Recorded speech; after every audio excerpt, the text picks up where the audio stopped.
Cláudio, não tem condições. Já tá? Já tá? Boa noite, meus irmãos. Que a paz de Jesus esteja em nossos corações. Estamos reunidos para estudarmos, o Evangelho de Jesus. E vamos iniciar com a nossa homenagem ao mentor da casa, Ricardo. Oi, cuidado aí. Que vai cantar pra gente.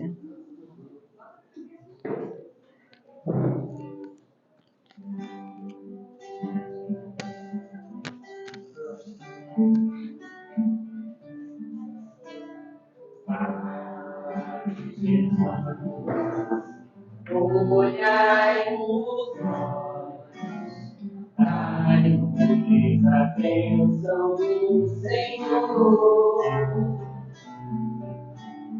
Pai,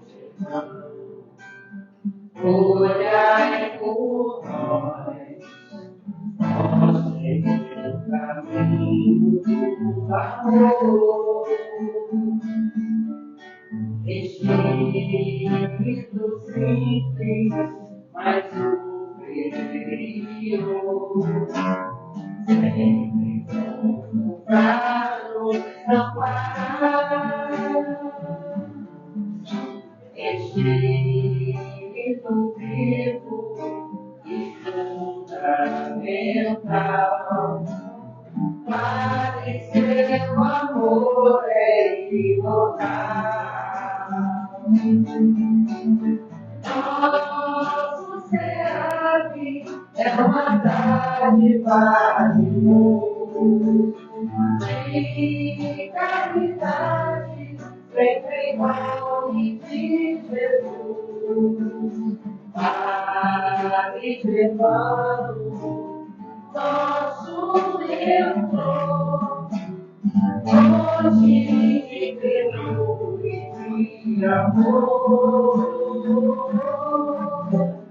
Padre Germano, nosso mentor, hoje de ternura e de amor. Oh, oh, oh, oh.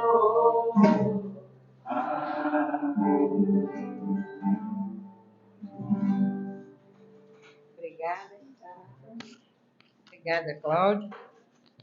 Vamos agora fazer a nossa página de abertura para harmonizarmos o ambiente.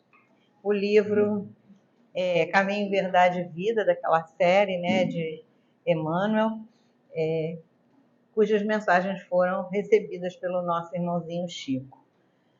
Aberta ao acaso, capítulo 152, Ciência e Amor.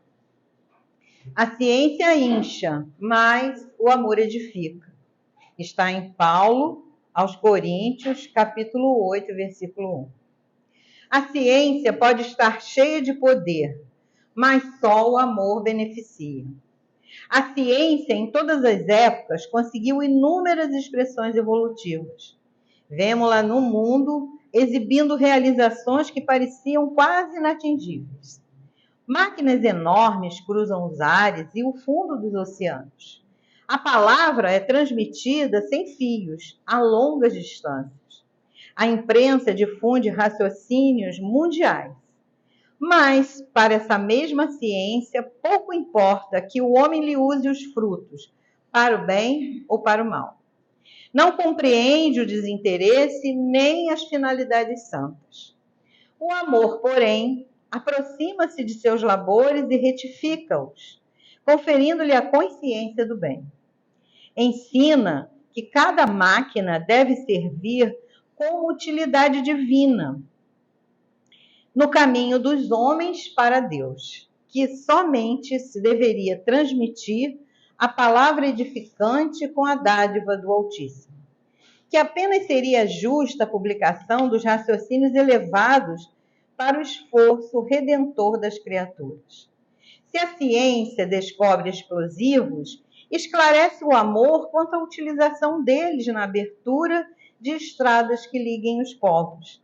Se a primeira confecciona um livro, Ensina o segundo como gravar a verdade consoladora. A ciência pode concretizar muitas obras úteis, mas só o amor institui as obras mais altas. Não duvidamos de que a primeira, bem interpretada, né, quer dizer, a ciência, né, possa dotar o homem de um coração corajoso. Entretanto, somente o segundo, o amor, né, pode dar um coração iluminado. O mundo permanece em obscuridade e sofrimento, porque a ciência foi assalariada pelo ódio, que aniquila e perverte. E só alcançará o porto de segurança quando se render plenamente ao amor de Jesus Cristo. Olha, essa mensagem aqui eu já li várias vezes esse capítulo, né? Mas cada vez que a gente lê, né, a gente sempre vai lembrar de mais alguma coisa, né? Deus nos deu o dom, né, da inteligência, para que nós a utilizássemos da melhor maneira possível, né? E muitas das vezes nos afastamos. É só quando a gente se afasta de Deus, porque se a gente não se afastar de Deus, o que a ciência descobre não vai ter problemas. O problema está dentro de nós, né? Quando nos afastamos das coisas, né? Das coisas do Senhor, das coisas de Deus.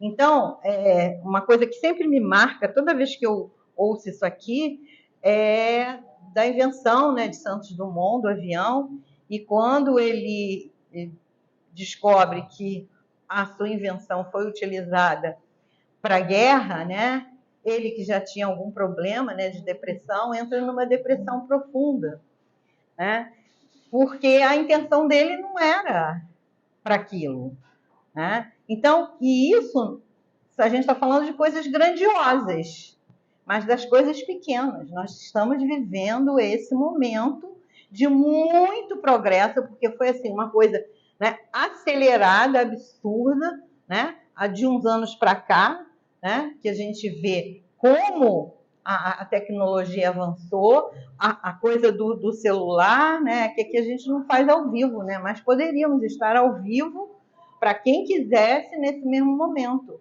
né? Mas como nós vamos utilizar isso? A gente está vendo que a coisa está sendo utilizada de uma maneira muito cruel, né? Muito perigosa, e principalmente com as nossas crianças.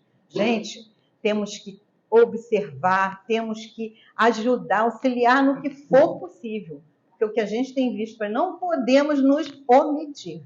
O mal está do nosso lado, não é com a gente. É sim, se eu estou aqui do lado, eu não posso permitir que uma coisa ruim aconteça e eu fique, né, imóvel.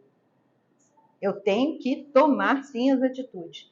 E vamos aqui, aí eu estou saindo, né, do assunto, mas a ciência, ela é o progresso, faz parte, é uma das leis que a gente estuda aqui, na doutrina, a lei do progresso. Então, cada vez mais a ciência vai avançar. Mas, e nós? Vamos nos afastar de Deus? Não, a gente tem que estar junto. A moral, a inteligência tem que caminhar junto com a moral. Só assim nós vamos conseguir ser espíritos superiores, quando tivermos nivelados, tá? Então vamos ficar bem atentos. Bom, fica aí a mensagem dessa noite. Vamos fazer agora a nossa prece para iniciarmos os estudos da noite. E elevemos o nosso pensamento ao alto, pedindo a proteção de Deus, o amparo de Jesus, que permite que Germano e a sua falange de trabalhadores estejam aqui, com essas portas abertas, auxiliando a todos os irmãos encarnados que aqui vêm, e principalmente auxiliando também os irmãozinhos encarnados que são trazidos para ouvir também a palestra, para aprender e para se tratar no hospital que aqui tem, aqui em cima, que a gente sabe disso, né? Então pedimos todo o amparo para a reunião desta noite, para a nossa irmãzinha Maele, que fará uso da palavra. Pedimos que as nossas dores, as nossas angústias, as nossas ansiedades possam ser aliviadas através do estudo e através do trabalho dessas mãos abençoadas dos espíritos de luz que aqui já estão sobre nós, nos auxiliando. E assim, então, pedimos a permissão para dar início à reunião desta noite. Que assim seja, graças a Deus.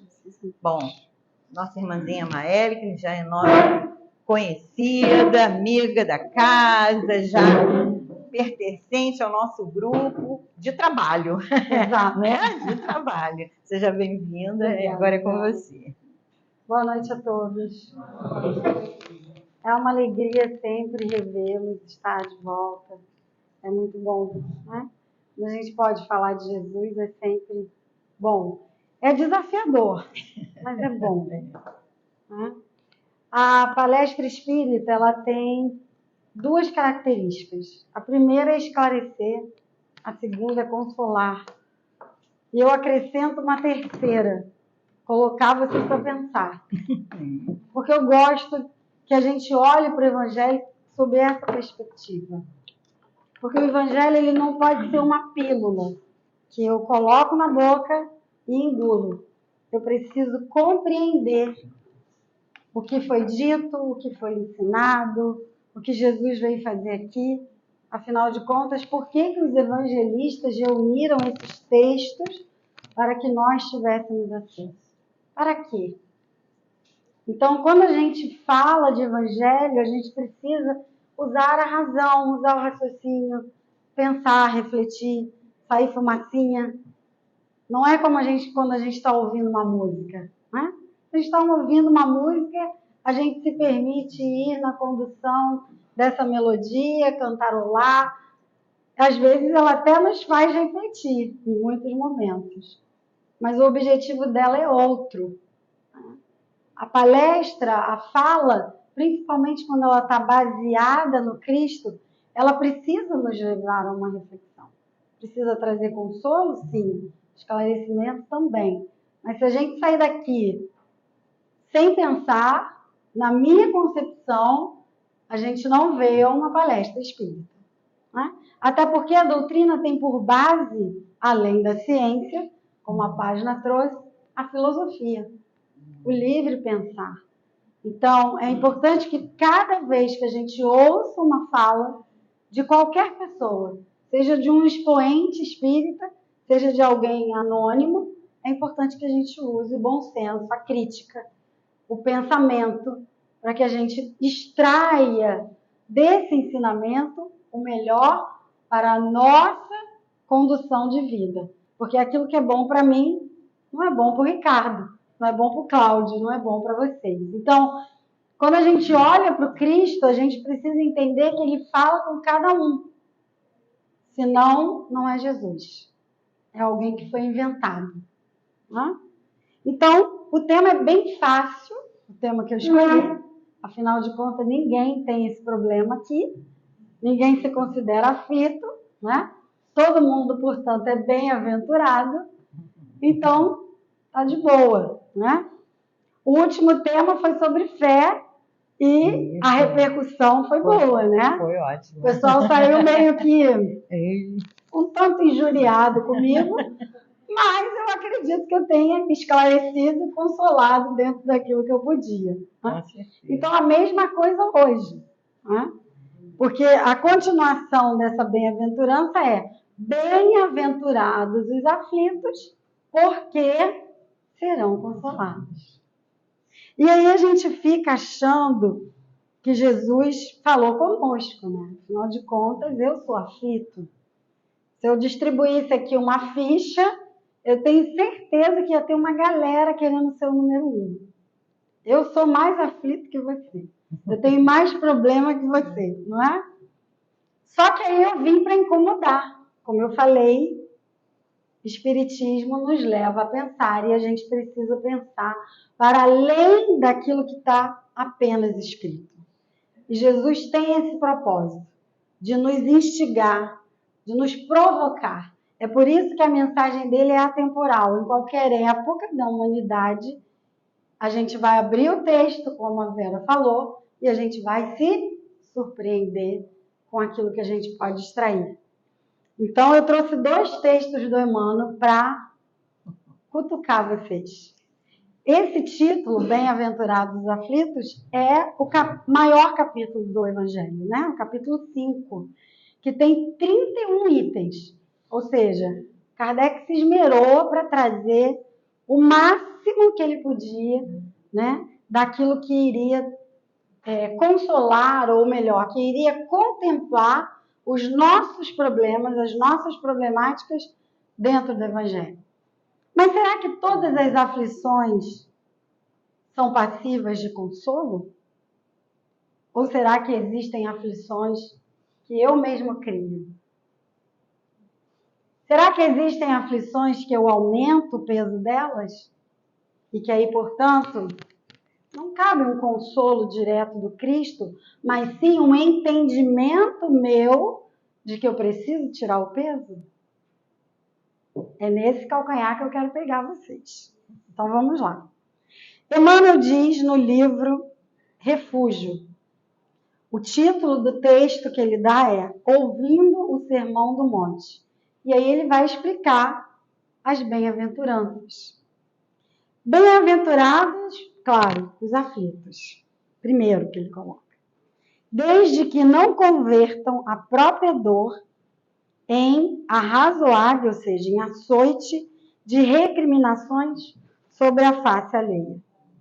Bem-aventurados os que choram, contudo, desfrutarão a divina bênção se não transformarem as próprias lágrimas em venenosa indução à preguiça. Bem-aventurados os sedentos de justiça, no entanto, para que o título celeste lhes exorte o espírito atormentado.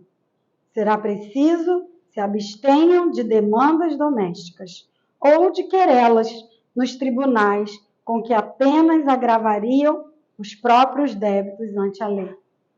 Bem-aventurados os humildes de espíritos, todavia, para que se adornem com o sublime talento, é indispensável não conduzam a própria modéstia ao caminho do orgulho, em que se intrigarão, desvairados à crítica desairosa e à condenação sistemática dos companheiros que lhes partilham a senda. Bem-aventurados os misericordiosos, mas para que se ergam felizes na execução da promessa, é imprescindível, não faça da compaixão simples peça verbal, para o discurso brilhante. E aí, ele vai entrar em alguns pormenores, ele vai dizer, aflição com revolta se chama desespero. Pranto com rebeldia é poça de fel. Sede de justiça com reivindicações apressadas é destrutiva exigência. Singela com reprocheza alheia conduta é sistema de crueldade. Misericórdia sem esforço de auxílio é simples ornamento na boca. Então veja, primeiro ele disse o que as bem-aventuranças têm o propósito de efetivar conosco e depois ele vai dizendo aquilo que costumeiramente a gente vai fazendo. O aflito, por exemplo. Quantos aflitos revoltados vocês conhecem? Quantos? E aí ele diz que o aflito com revolta é um desesperado. Quantas vezes a gente fica desesperado? Ou seja, sem esperança. E a esperança não fala de alguém que fica sentado prostrado. A esperança fala de esperançar, de olhar para a vida com um ar de esperança, com um brilho no porvir, com uma luzinha lá no fim do túnel, com o sol que vai raiar atrás daquela montanha. Ou seja, também fala de fé. Não dá para a gente tirar a fé desses atributos, porque a fé, como eu disse no encontro anterior com vocês, é a mãe de todas as virtudes. Sem ela, eu não tenho esperança. Sem ela, não tenho otimismo. Sem ela, não há resiliência, não há resignação. Não há como caminhar com humildade sem fé. Então, a fé é que vai me sustentar para essa jornada. Só que quando a aflição chega, o que a gente faz com a fé? Chuta ela. Vai lá para debaixo da cama. Né? E a gente só resgata ela quando o problema termina como eu quero. Isso é importante frisar. Porque se o problema for concluído como o meu marido quer, a minha mulher quer, minha mãe quer, o fulano quer, não estou muito satisfeita. Nós somos assim. Quando as coisas não acontecem como a gente quer, do jeitinho que a gente quer, a gente se comporta igual criança quando quer um brinquedo e a mãe decide dizer não. Então, a aflição, ela só é sanada com a esperança se a resolução for como eu desejo. Observa se não é assim. Então, a gente cai nesse desespero porque a gente se revolta. Não acredito. Tudo acontece comigo. Um problema atrás do outro. E é isso, é aquilo. Mas será que aquele problema não foi você que criou? Não, Maeli, foi a vida que me trouxe. Ok, a vida trouxe. E quanto peso você botou em cima? A vida trouxe desse tamanho. Você resolveu botar desse. Quem resolveu acumular? Você. Porque quando a gente tem um problema, uma aflição, seja ela qual for, e a gente resolve ficar ruminando em cima do problema, o que vai acontecer? A pilha vai aumentar. Se nós somos mente, porque o espírito, basicamente, reside na mente. A mente é a casa do espírito. O cérebro faz aí uma interpretação à medida do possível. E olha que ele é uma máquina super poderosa. Mas ele é incapaz de abarcar o espírito. Não há como. A inteligência espiritual é muito superior. Então você está lidando com uma máquina que tem uma capacidade reduzida, brilhante, mas reduzida. Os cientistas ficam enlouquecidos com o cérebro humano. Cada vez que eles olham o cérebro, eles descobrem uma coisa diferente. Mas lembra que esse cérebro é conduzido por uma mente, que é o espírito imortal. Isso numa visão muito rasa, né? Porque a gente levaria horas aqui dissecando esse assunto. Mas numa visão muito rasa, a mente é essa ação cerebral, ou seja, esse movimento, onde o cérebro não dá conta de trazer à tona tudo aquilo que o espírito é capaz de imprimir. Porque o corpo material não abarcaria, não daria conta. Então, por isso a gente tem 5 sentidos. Quantos sentidos espirituais a gente tem? Será que a gente já consegue calcular? Só a visão, eu consigo olhar a 360 graus. Com esse olhinho aqui, eu preciso me virar para ver o que está ali. Então, perceba que você é uma chama divina, uma centelha, um espírito, um ser imortal. O nome não importa. O importante é entender que a morte é incapaz de te destruir. Ou melhor, qualquer situação é capaz de te destruir. Nenhuma. Nenhuma situação é capaz de te destruir. Só que a gente acha que elas têm muito poder.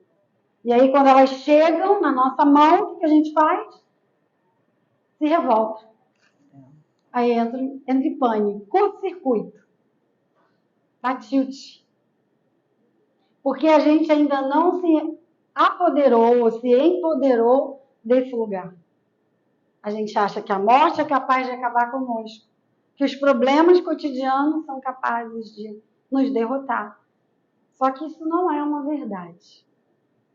E aí, quando Jesus começa a nos trazer isso, através da doutrina espírita, que nós estamos numa casa espírita, precisamos nos basear no que a doutrina fala, a gente vai descobrindo que a coisa é muito mais além.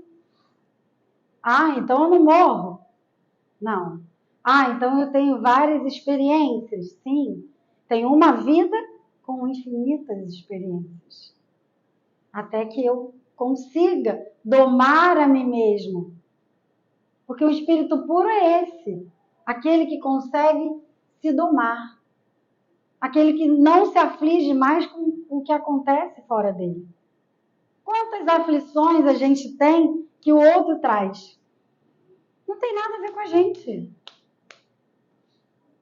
A gente liga a televisão e já começa. Uma aflição infinita. Porque do começo ao fim, só problema. E por que isso acontece? Porque a gente se deixa levar por aquilo que a gente está vendo. Os nossos sentidos dizem daquilo que a gente está vendo, o sentimento reage em cima, e o que acontece? Eu fico revoltado. Eu quero matar aquela pessoa que está do outro lado. Quero fazer justiça. E pelo menos é esse o nome que você usa. Mas segundo Emmanuel, o que você quer fazer é vingança. Não tem nada a ver com justiça. Então, vejam o quanto de tralha que a gente vai colocando em cima. Um monte. E isso a cada dia. Se eu vejo jornal todos os dias, se eu vejo jornal mais de uma vez por dia, imagina o tamanho da montanha, como é que tá. Então aí a gente quer ser feliz. Não é? Todo mundo quer ser feliz? Uhum. Ah, fiquei assustada agora, pensei que era só eu. Todo mundo quer ser feliz, né? Todo mundo quer progredir, espiritualmente falando? Como? Se você se entope de coisas que só vão trazer mais aflição. E será que essa aflição merece consolo? Ou essa aflição merece entendimento? É um problema que você está levando ali e está sabendo conduzir de forma resignada?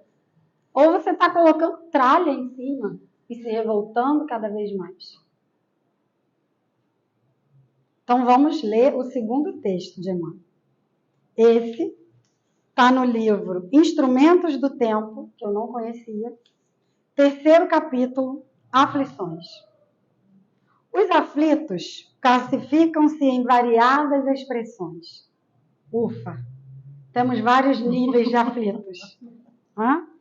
Temos aqueles que choram por se sentirem inibidos para a extensão do mal. Há quem se torture por não conseguir se vingar.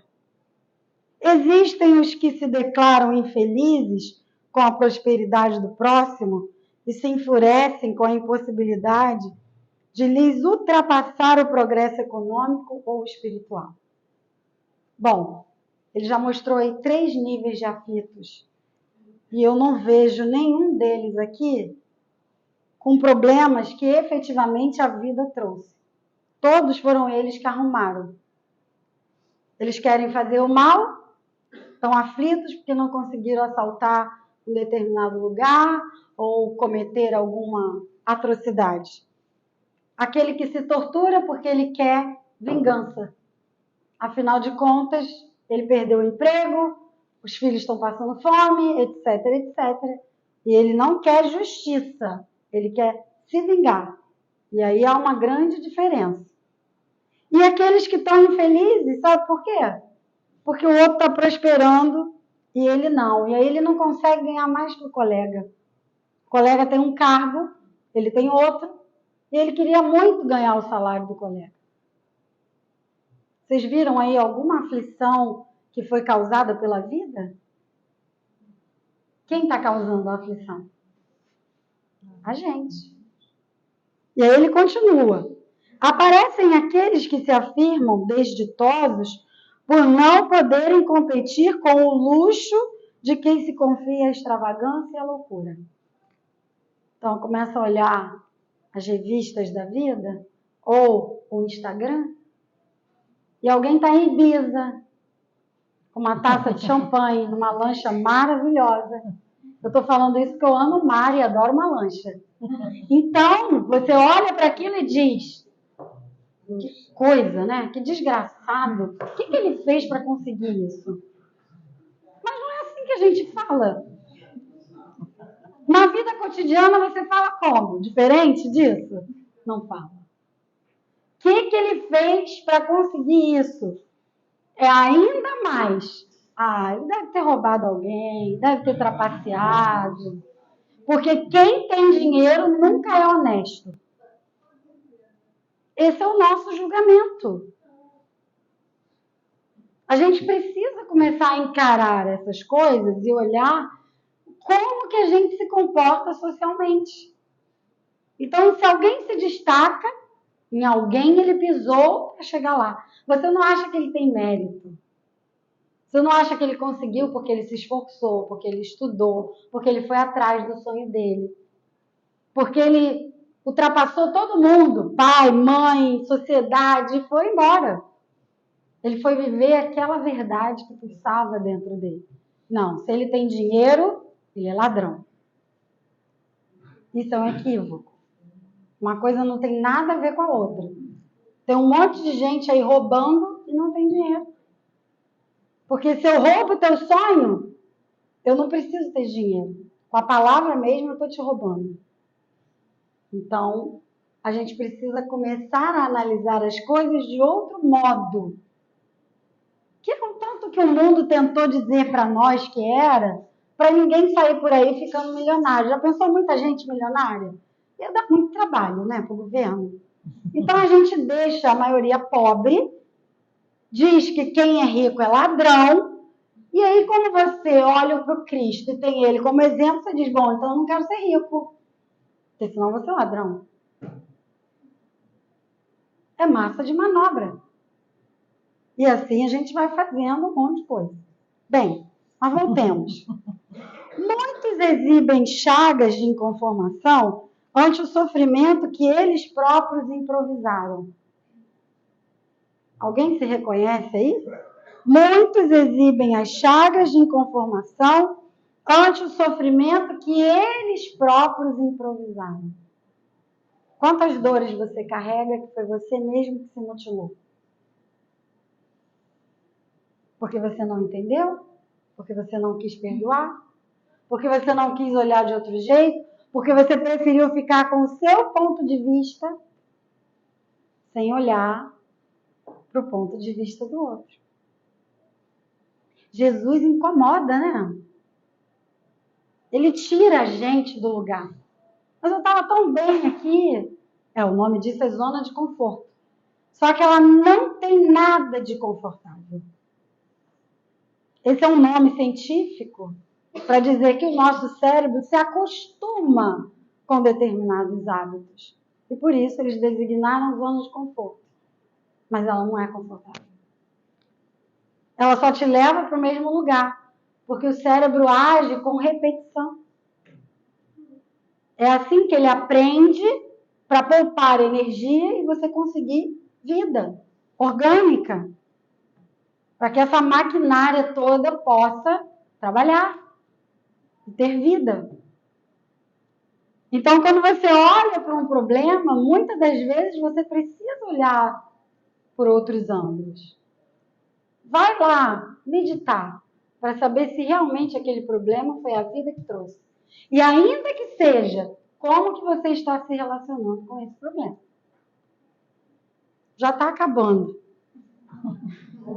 A palavra do Cristo se dirige àqueles que fizeram da dor um instrumento para a elevação de si mesmos.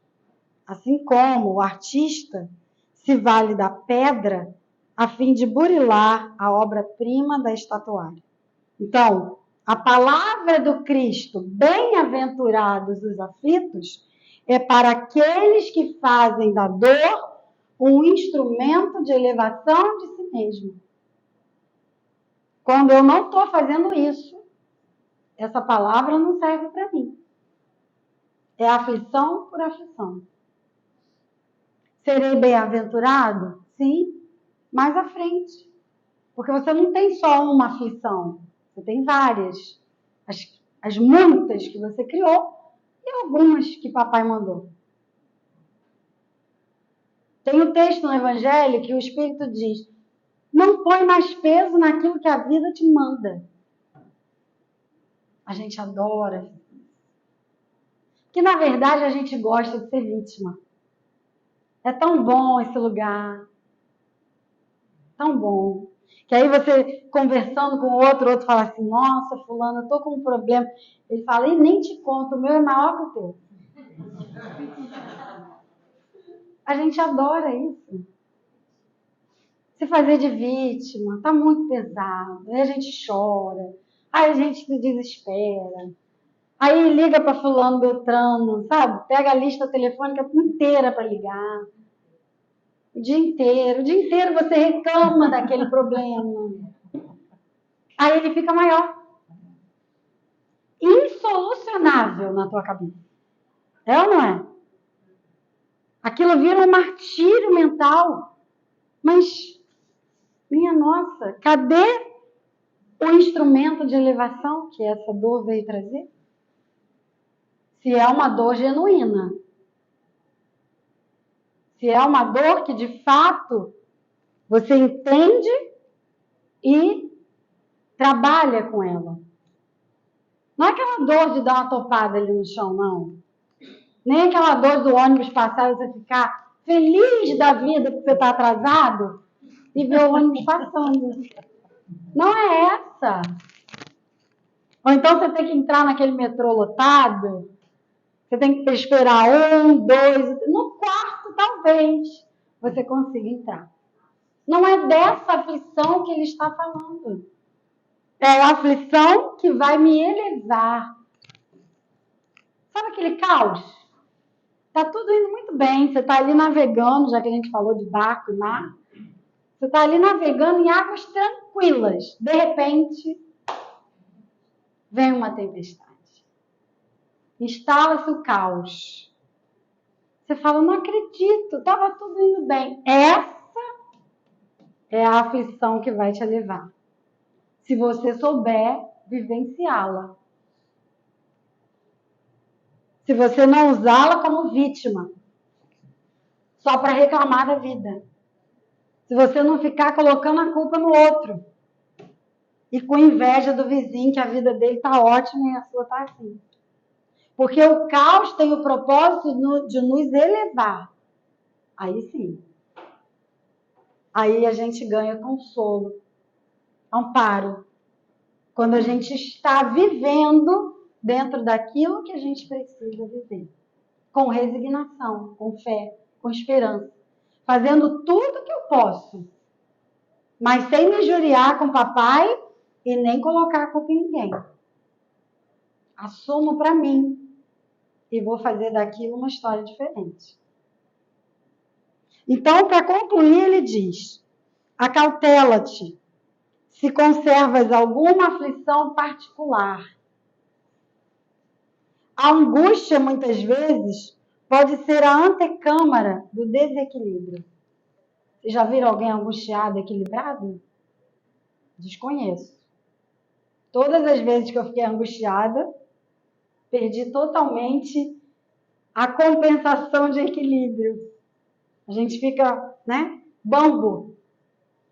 E aí ele encerra dizendo: converte o teu problema ou a tua mágoa em motivo de superação das próprias fraquezas, a maneira do lidador que aproveita o obstáculo para atingir os seus mais altos objetivos.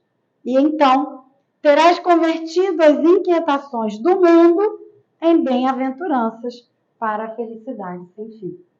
Então, primeiro eu preciso converter o meu problema ou a minha mágoa em motivo de superação de mim mesmo. Se eu não estou fazendo isso, não chego a perceber. Não é que o consolo não vai chegar nessas outras situações que ele falou. Mas eu não vou perceber.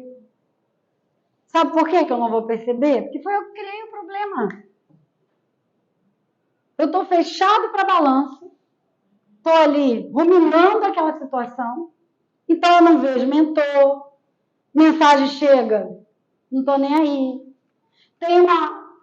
Cai de paraquedas, uma palestra espírita no YouTube, depois eu ouço. Entenderam? O consolo só vai chegar se eu estiver desperto para perceber. Porque o consolo não deixa de vir. Ainda que tenha sido eu que estou atrapalhado. O consolo está chegando todo dia. É conexão o tempo todo. A questão é, você não vai perceber o consolo. E você não vai conseguir receber o consolo de forma adequada. Porque você está com a porta fechada. Lembra do que Jesus falou? Batei e abri-se-vos-á. Buscai e acharei. Se eu não abro essa porta aqui chamada mente para entender o problema de outro ângulo, o que vai acontecer? Vou ficar brigando com a vida. Estou nadando contra a maré. Quando você nada contra a maré, o que acontece? Você fica logo cansado, não é assim? Você tem que parar, recuperar o fôlego para continuar. Quando você quer entrar no mar e chegar a um determinado nível de mar, você tem que saber fazer isso, porque a maré está vindo contra. É o que você faz com a maioria dos seus problemas. Você vai contra. O que acontece? Você fica cansado. E quando você cansa, você não percebe que está vindo quase que um outdoor na sua frente. Para com isso. Para de pensar nesse problema. Muda o pensamento. Pense em outra coisa. E aí eu quero deixar um exercício. É claro. Tem que deixar tarefa. Quando vocês estiverem num pensamento negativo, mas principalmente ruminante, você vai buscar na sua memória verdades. Por exemplo, o sol é quente, a grama é verde. Você é filho dos seus pais. Isso é uma verdade. Joga esse pensamento. O sol é quente, a grama é verde. O sol é quente, a grama... Você não está ruminando o problema? Rumina a frase. Ela vai tirar você desse lugar de ruminação. Mas ainda assim, você está com a problemática. O que você vai precisar fazer? Refletir sobre ela. Meditar sobre ela. E, se possível, escrever. Eu estou pensando isso, aconteceu isso, aquilo outro. Aonde é que eu criei esse problema? Quando que eu criei esse problema? Por que eu caí nesse problema? Porque às vezes a gente cai no problema. A gente está aqui tranquilo, o problema, tufute. Cai no teu colo. Eu lembro de uma vez, meu irmão está em Portugal, né? Ele mora lá. Estou eu na hora do meu almoço, tranquila, almoçando. Chega uma mensagem da minha mãe: filha, seu irmão está precisando de dinheiro, senão ele vai ser despejado do hotel que ele está. Aí eu olhei, bem, primeira coisa, esse problema não é meu. Segunda coisa, o que eu posso fazer para ajudar? A primeira atitude é, esse problema não é meu. Porque se eu pegasse o problema para mim, acabou meu dia. Mas a Maélia de antes pegava. Ela pegava, agarrava, dormia abraçada no problema. Mas a Maélia, depois de 7 anos de terapia, tem que ter aprendido alguma coisa. A primeira é essa. Esse problema não é meu. Então, vamos buscar a solução. Será que eu posso ajudar? Será que eu conheço alguém que pode me emprestar um dinheiro? E eu mandar para Portugal? Não levou 5 minutos para vir o nome da pessoa na minha cabeça. Se eu tivesse ficado ruminando, talvez não tivesse o dinheiro até hoje. Em 5 minutos, o nome veio, eu mandei mensagem, a pessoa disse ok. Em 10 minutos, o dinheiro já estava transferido. Eu estou mostrando isso para vocês para dizer que quando a gente fica insistindo naquele pensamento, a coisa não anda. Lembra, você é um espírito. Você não é esse corpo. Então, quando você está com uma questão, você precisa sair desse lugar onde a matéria está te amarrando, e por isso o exercício funciona, porque ele tira você disso, e aí você tem mais clareza. Pronto, você se distanciou um pouco. Agora, vou pensar calmamente em como eu vou fazer isso. Esse problema é meu? Originou em mim? Se originou em mim, como é que eu posso eliminar? Porque já que foi eu que criei, eu também posso eliminar, né? Se o problema é do outro, é do outro. Eu posso ajudar? Em que eu posso ajudar? Então, primeira coisa é você sair daquela vibração de ruminação. E o exercício quebra o estado. Isso é um exercício de PNL, Programação Neurolinguística. Você quebra o estado. Você para de ficar só pensando aquilo. E aí sim, agora respirei. Agora vou tomar pé da situação. Vou entender o que está acontecendo. Quem são as pessoas envolvidas? Se o problema foi gerado por mim, como é que eu soluciono? Então aí a gente consegue perceber o amparo, o consolo. Porque aquele nome não veio da Maeli. Aquele nome foi acessado pelo Espírito. Eu tive um acesso espiritual. Eu aqui no problema não teria. Não ia nem passar pela minha cabeça. É alguém que eu tenho uma relação muito não passando, sabe? Não é uma relação profunda. Então, o que a gente precisa fazer? Sair da vibração do problema. E aí entender que é isso que ele está falando. Quando você converte o seu problema ou a sua mágoa num motivo de superação, ou seja, quando você se eleva, aquilo fica menor. E aí eu consigo dar conta. Agora, se eu tenho um monstro do tamanho dessa sala na minha frente e eu com 1,5 m querendo encarar, não vai dar certo. Ele vai me engolir. Então, como é que eu saio do problema? Eu tenho que me elevar. Buscar ver se tem uma escada para eu fugir. Sair desse andar onde ele está para ver de cima. Lembra do ponto de vista que Kardec traz no Evangelho? Exatamente isso. Eu preciso mudar o meu ponto de vista. Mudar a análise daquela situação. E não ficar na sofrência, gente. Sofrência é bom só a música sertaneja, para a gente ficar lá curtindo, né, à noite. Eu adoro, mas é só para esse momento. Não é gostoso a gente ficar na sofrência. A gente não nasceu para isso. Tira isso da mente. Isso é outro dogma que a gente resolveu enfiar na cabeça que eu não sei de onde a gente tirou. Para ser elevado, para ser espírito puro, eu tenho que sofrer. Quem disse isso? Jesus disse isso em algum momento? Eu desconheço isso no Evangelho. Não, vocês têm que sofrer para poder se elevar. É isso? Não. O sofrimento é causado por mim. A dor, não. A dor vem da vida. Mas o sofrimento sou eu que causo. Por quê? Porque eu fico ruminando aquilo. Eu falo com um, falo com outro, falo com 10 e fico no problema.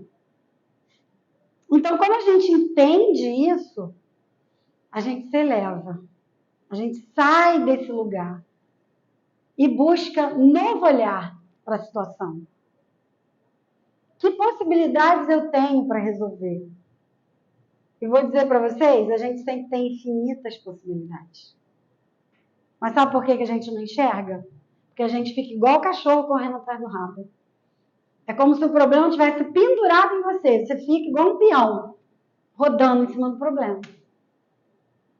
Quando você parar e refletir, você vai ver que, nossa, por que eu estou fazendo esse escândalo todo? Não é para isso. Não preciso desse escândalo todo. Posso resolver isso de outro jeito, de forma adulta. Então, é um exercício importante da gente fazer, para a gente tirar, quebrar esse estado mental. Porque a mente gosta, a mente adora um problema. O cérebro, ele adora um problema, ele vicia no problema. Por que ele vicia no problema? Porque é o jeito que ele tem de operar, lembra? Ele aprende por repetição. Logo, se você repete sempre a mesma historinha para ele está aprendendo. Para ele não é um problema. Quem vai discernir isso é você, que é um espírito, não o cérebro.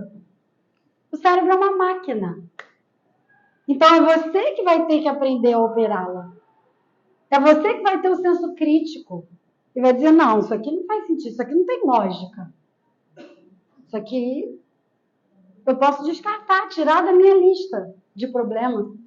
Que, aliás, é o último exercício que eu quero deixar para vocês. Listem todos os seus problemas. Todas as suas aflições. Tudo aquilo que você entende que está te afligindo. E depois revista a lista. Eu tenho certeza que 90% do que você colocar na lista vai ser riscado. Se você já estiver olhando para a lista com lucidez, não vai ficar. Não vai. Faça uma aposta que não vai ficar. A gente só deixou aqueles problemas na lista porque a gente ainda não analisou com o devido propósito. Quando a gente analisar com o olho do espírito, sem as emoções que nos tomam, e a gente vai de roldão com ela, a gente vai riscar a maior parte. Então, vocês têm bastante trabalho, viu? Fiquem com Deus. Um ótimo final de semana, que amanhã já é sexta, né? Semana verdade, curtinha. Então, fiquem bem. Obrigada. Boa noite, meus irmãos que estão assistindo ao nosso vídeo. Que Jesus permaneça sempre em seus lares.